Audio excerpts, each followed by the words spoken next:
Hello and welcome to the Bright Books. I'm a phenomenal woman book tour. We're so excited that you joined us tonight, and I am excited because we have a very special guest for you tonight, and we have some other treats.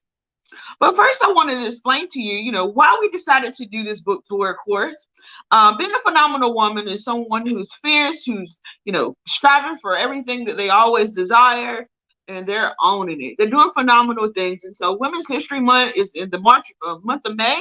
And so we wanted to do something to highlight women who were making their strides and being a part of history. So that's why we decided to use our platform to highlight wonderful women from all walks of life who are doing phenomenal things. Speaking of phenomenal things, we want to talk about our guest tonight. And she's doing amazing things. Of course, she's been doing it for eons. And she's a registered nurse and a host of other things, which I'll allow her to explain to you because I don't want to leave anything else. That's how amazing she is. So without further ado, I want to introduce you to Avalon Brown. Thank you for having me. Hi, how are you doing? I'm doing good, very good today. It's a nice sunny Awesome. Well, day. you're looking fabulous. Thank you. Yes, ma'am. So tell our audience a little bit about yourself because I read your bio and I included some things on your marketing, but I want other people who are listening to hear how awesome you are as well. Well, I am a registered nurse. I've been a nurse for 39 years. I've worked in many areas of nursing. I presently work in the area of infection control. I've been in management. I've been a supervisor. I am a author of, I'm losing count of my books, about 6 or 7 books right now. I know Whoa. 5 children books, a memoir of my nursing career. I wrote a bibliography of my father's career from being a bishop and finding his own church. Um, let's see, I'm a co-author of 2 anthologies and another one on the way. And I'm dipping and dabbing and starting like poetry, doing some spiritual Yeah. poetry, just kind of messing around with that. Yes. Awesome. So, of course, being a registered nurse for 30 some years, and now you're getting into infection prevention. How in the world do you have time to write? Tell us about your author's journey and when you got started. Well, I started writing back in 2012. I always wanted to write something about my nursing career because I went through a lot of struggles as a Black nurse, and I kept saying, I'm going to put all these situations in a book. So I went out one year back in 2012 with my knee. And during that time, the mother of the church, I was going to church, and she said, you should take this time to write about this book you're always talking about you're going to do. And so that's where my journey began. The first book I wrote about was about my nursing career up to Wow. 2010. Yes, yes. Now, what's the name of that book? It was The Devil All Along. The Devil All Alone? Yes, yes, Oh, wow. I love yes, that. That's a very unique title. yes. So I, that's I, I, basically, I'm sorry. go. I That's said, for I what said, age group? yeah, that title, well, that's more of an adult group. That's not a children's book. It's more of an adult book, or anybody in any profession probably could appreciate this book because they probably see a lot of situations that they also went to, because most of my issues talk about working under management and how, I Oh, had management and the situations. Because one year I was like the only Black nurse for 12 years straight through all 3 shifts. So I had to deal with a lot of different things and be strong, and never, my father always told me, never let them make you quit. So whatever was going on, yeah. I just went through it. And I believe, God was watching over me all that time. That's why, I end up naming the book at the end, when I finished writing, it was The Devil All Along, in there doing all these things, but then God was right there too, turning these situations over back into so that it worked out for me. Right. Won't he do it? Yes, yes, he will. Yes, he will. And the funny Okay, thing so was, when all this was going on, I wasn't even serving God at that time, but he was watching over me. wow. Well, that's awesome. That's an awesome testimony. Now, of course, you have your adult books. Tell us how you got into children's writing, and what are some of those books about? Okay, I was at a book expo, and I was at a book fair for my bibliography about my father's life, and I ran into a teacher from my town, and we got to talking, and she found out I was a nurse, so she said, have you ever thought of writing children books in your field of nursing? And I was like, no, children books was the farthest thing from my mind. I was not even thinking about children books. But after she said that to me, I sat down, at my table, and I got to thinking about it more and more and more. And I came up with a title right at that point, and I called it Mommy, Why Do I Have a Cold? So I thought about my grandchild, because I have 7 grandchildren, 2 great grands.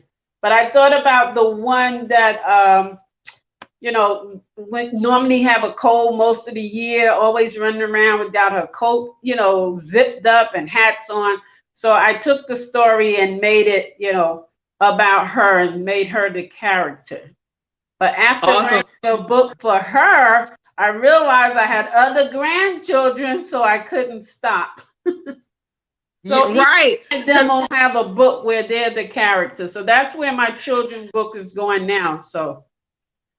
Right, because I was going to ask you, I know some of the other grandchildren are jealous that you made one grandchild a book. Yes. So the 4 youngest. So where do you see your... I'm sorry, go ahead, Miss Avalon. No, I said, so the 4 youngest grandchildren each have a book already where they're okay. Awesome. So where do you see your books going from here? Because, you have a lot of publications already. Are you planning on doing anything and turning them into animations, or this is pretty much you're going to keep on writing? Well, I would like to finish out, each one of the books for the grandchildren, while I'm on that road. I would like to make sure each one of them have. My only difficulty is like the 2 oldest is 22 and 24. So it's like, I'm not quite sure what to write about them. It has to be something where they approve of it. With that age, I got to kind of be careful what I'm writing about. With the younger ones, I take things that I see them doing and they like to do. And that's the direction I take their books in. It's very easy. But the 2 oldest, I don't know what I'm going to write about them. Right. Now, you mentioned doing these books for your grandkids, of course. What are some other challenges that you faced as you became an author? Did you self-publish or did you seek out a publisher? Well, in the beginning, I did the conventional publisher. The first book, with my first book, that publishing company ended up folding. Whatever happened, something happened, and I went into another. But now what I'm finding out is the more that I join like other author groups and connect with other authors, I am taking the road of doing self-publishing, because I'm starting to see that I have more control. With the other publishing companies, I'm not getting like the communication that I would like to have, so I'm going to go, my road now is self-publishing. I just terminated a contract with the last publishing company because I don't get reports, and I don't think it has anything to do with the pandemic, but I'm always have to go after them. So I'm going down the road of self-publishing now. I'm going to like adventure more into that, learn more about that. Yeah, that's the route that I went to, because I initially tried to go with a publisher, but that didn't work out. Like you said, you find more that you have control over your content, your work, when you do it yourself. And you also save time and money. What advice would you give someone out there who's thinking about, they have all these careers that they've been in for, 30 years or so, like yourself, but they want to do something such as write a book, or they have a book already written, but they just haven't taken the necessary steps? What advice would you give them? I would say don't stop. If you've written the book already, keep going and get it published. There's so many things that I find that, you can use in your environments, your thoughts, your ideals. Sometimes you don't even realize the ideal, can turn into a book. Even just writing about your own experiences, things that you happen, start jotting it down. I used to write it down now, and then I started using my laptop. Now, I've discovered that, it's easy for me if I talk into the phone, into document, and then take it and send it to my email, save it on my laptop, and then just go through it and edit and, see my ideas, because I find that I can write more that way. Like, it's less time. When I'm just sitting and just talking to the phone, I just sort of discovered that. And then I'm asking myself, why didn't I do that before? But this is what I've been doing now. I've been talking into the phone and just sending it through my email and save it on the desktop and read over it. Or let the computer, read it out loud to me and edit it that way. Well, that sounds very creative, and it does sound saves you a lot of time as well. Yeah. Where can people find your books? My books are on Amazon.com. That Needle Is Not For Me and Mommy, Why Do I Have a Cold is also on Barnes & Noble.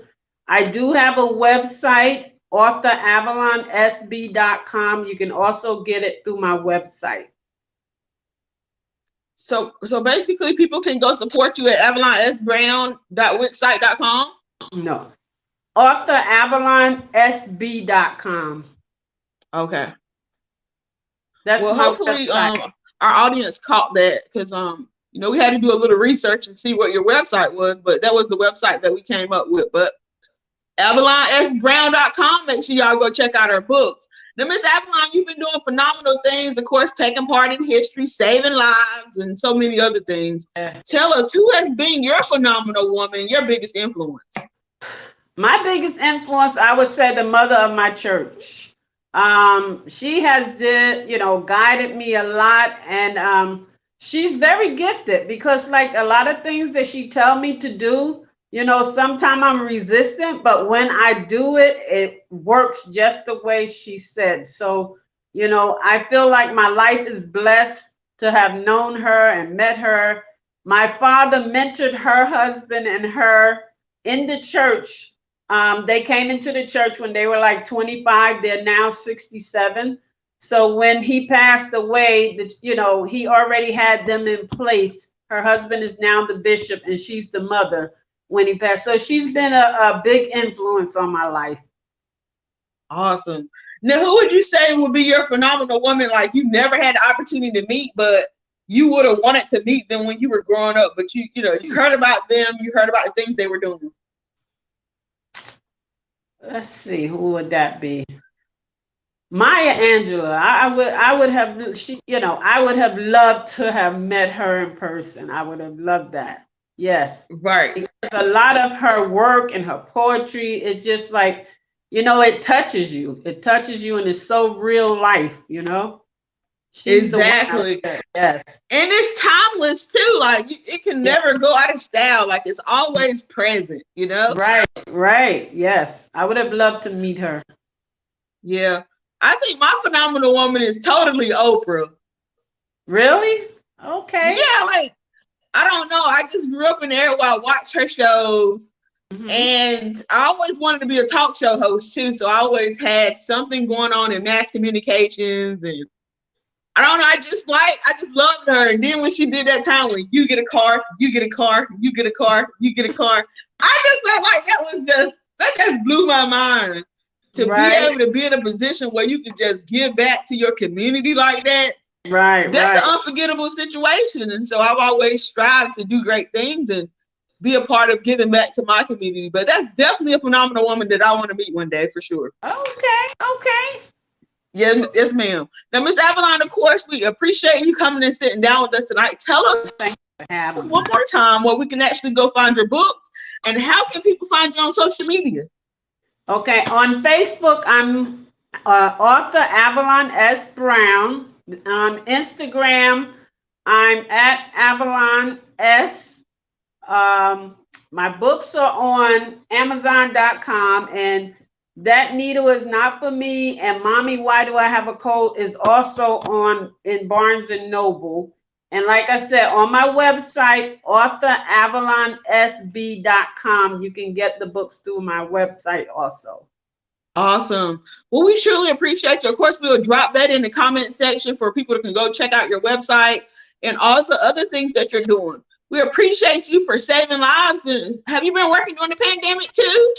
Yes, being in infection control preventionist, I've been right in the middle of it since the start. Oh my God. Right in the middle, but I feel blessed because I had to go in the floors. I had to be in the middle of the staff when last year when everything broke out. It was just like a movie scene. So I feel blessed to have not caught it being that close to it. Amen. Well, I tell you what, it didn't stop your curls from popping. That's for sure. That's work. Trust me. Well, we'll be talking to you soon. Of course, we'll see you next, but we'll hear you next on my radio show on iHeartRadio, of course, where you'll be broadcast nationally and internationally as well, talking about your books and some other things. So great people. Of course, I want to thank you for tuning in tonight and continue to follow Miss Avalon. Go seek her out on social media, Avalon S. Brown on Facebook, and also at Avalon, author Avalon S on Instagram. Yes. We'll drop her in on her website in our comment section, of course, after the video ends. So make sure you check her out. Go pick up some of those books that she's written. We'll talk to you real soon. And thank you so much for spending time with us throughout the month of March, as we've highlighted phenomenal women who've been doing phenomenal things, being a part of history and changing the lives of others. Peace. See you later, great people. Thank you. Thank you.